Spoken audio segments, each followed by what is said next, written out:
Hi, this video covers the sound. As you might have guessed, is a voiceless sound. It is a fricative, which means you may feel some friction or airflow on the back of your tongue. You make the sound by relaxing the back of your tongue and releasing air. You will feel the air between the back of your tongue and the soft palate, like this. Some English learners will find that they make the sound a bit further back, so it sounds more like this, or this. In this case, you'll want to move the sound forward and relax the back of your throat a bit more. So think about sighing, like this. And then take away the vowel.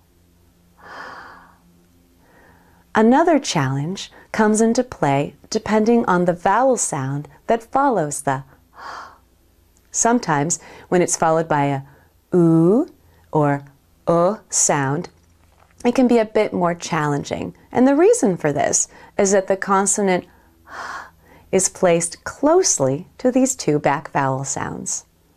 So let's try practicing the sound in relation to the oo sound and the sound. Your challenge is to gently release your breath on the and then add the voice of the vowel sound. So try this with me. Oo, who. Oo, whose. Oo, hoot. Oo, hoop. Hook.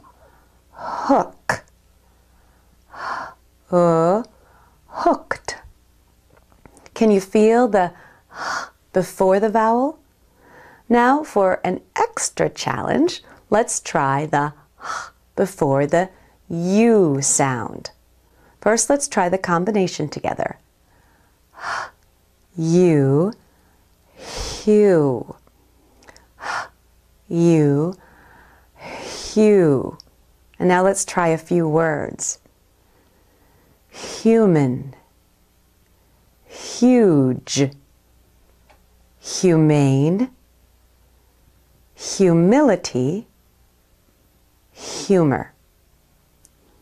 Keep up your practice on English Central, and good luck! If you want to watch more of our videos, go to www.englishcentral.com. For more updates, subscribe to our YouTube channel.